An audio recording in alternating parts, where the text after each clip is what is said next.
नमस्कार दोस्तों, study with Dev channel में आपका स्वागत है।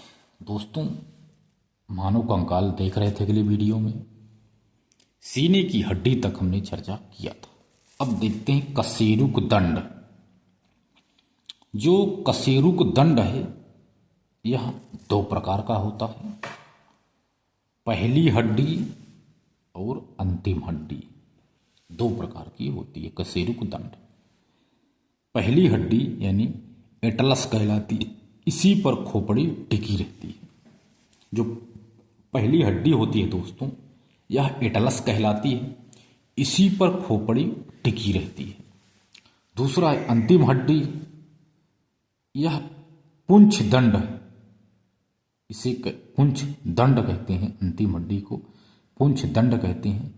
यहीं से पता चलता है कि मनुष्य में पहले पूंछ होती है, पहले पूंछ होता था।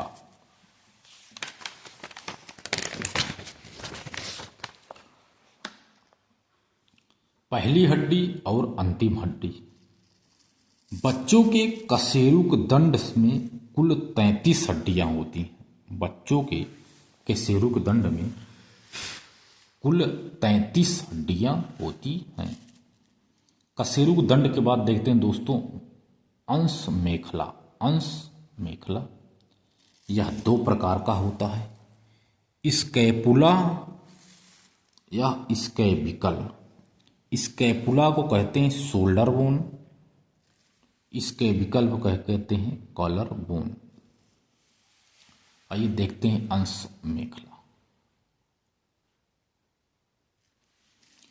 ह्यूमस, ह्यूमरस दो होता है, ह्यूमरस दो होता है, जिसे बांह की हड्डी कहते हैं।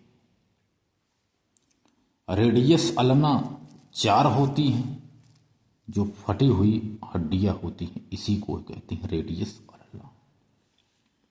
कार्पस यानी कलाई में 8 हड्डी होती है, यानी 16 हड्डी होती है कार्पस में।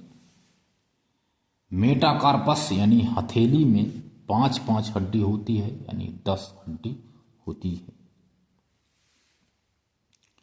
फ्लैंज उंगली में 14 हड्डी होती है, यानी टोटल 28 हड्डी होती है। ये दोस्तों अंश मेखला हमने देखा। एक नोट्स देख लीजिए। नोट इंपॉर्टेंट रहता है, यदि नोट है तो समझ लो उसको। कृत्रिम पेसमेकर कॉलर बोन अर्थात स्कैविकल पर लगाया जाता है। कृत्रिम जो पेसमेकर होता है वह कॉलर बोन अर्थात स्कैविकल पर ही लगाया जाता है। अंश मेखला। अब देखते हैं दोस्तों श्रोण मेखला। श्रोण मेखला में एक फीमर की हड्डी होती है, जो जांघ की हड्डी होती है। टीबियस होता है, फिबुला। टार्सल्स होता है, फेलेंच होता है, इसे मेटाटार्सल्स कहते हैं। ये हो गया, इसे कहते हैं श्रोण मेखला।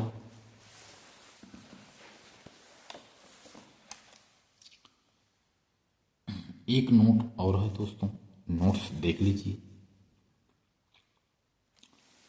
घुटने की हड्डी को पटेला कहा जाता है। घुटने की हड्डी को पटेला कहा जाता है, इसको नोट कर लेना दोस्तों। उपरोक्त से स्पष्ट हो जाता है कि शरीर में 206 हड्डियां होती हैं, जबकि बच्चों में 300 हड्डियां होती हैं। इन हड्डियों में शरीर की सबसे बड़ी हड्डी फीमर है, दूसरी बड़ी हड्डी ह्यूमरस है, सबसे छोटी हड्डी कान की स्टेपस है। फटी हुई हड्डियों में रेडियस अल्ना, टीबियस फिबुला है। यह मेखला। अब देखते हैं दोस्तों संधियां यानी जोड़। यह 3 प्रकार की होती हैं संधियां। चल या पूर्ण संधि, दूसरा अचल संधि, तीसरा अपूर्ण संधि।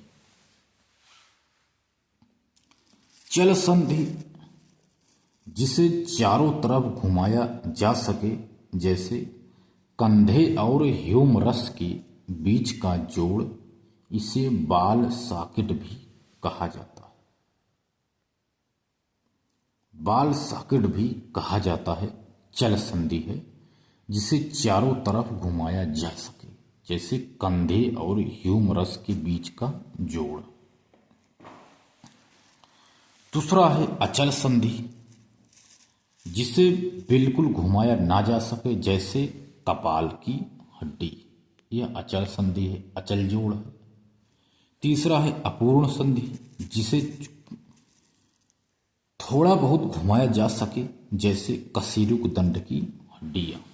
ये हो गई संधियां दोस्तों।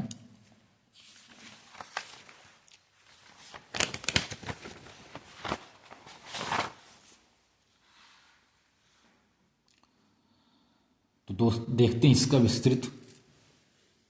दो हड्डियों के बीच जोड़ को ही संधि कहा जाता है। दो हड्डियों के बीच में जोड़ को ही संधि कहा जाता है।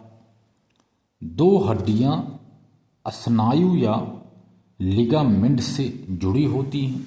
दो हड्डियां आपस में स्नायु या लिगामेंट से जुड़ी होती हैं। जहां हड्डियां जुड़ती हैं वहां एक खाली स्थान बन जाता है। इस खाली स्थान में एक द्रव भरा रहता है, जिसे स्नोविकल द्रव कहा जाता है। स्नोविकल द्रव कहा जाता है। कभी कभी इस स्थान पर यूरिक एसिड जमा हो जाता है या यह द्रव सूख जाता है।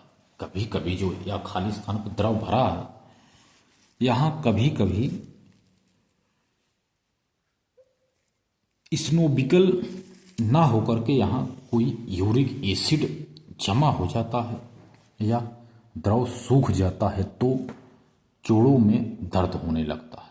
इसी को अर्थराइट्स का रोग कहा जाता है कि अर्थराइट्स का रोग हो गया। कहा जाता है कि अर्थराइट रोग हो जाता है। गठिया रोग यही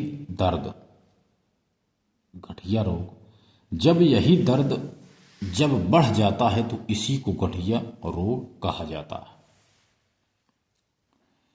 इस रोग में जोड़ों पर स्थित कार्टिलेज सूख जाती है। इस रोग में जोड़ों पर जो स्थित कार्टिलेज है यह सूख जाती है। अतः इस रोग को ठीक करने के लिए इसे बदल दिया जाता है। इसी को बायो रिफ्रेशिंग कहा जाता है। बायो रिफ्रेशिंग इसी ही कहते हैं। तो दोस्तों मिलते हैं और बेहतरीन क्लास में, तब तक के लिए धन्यवाद।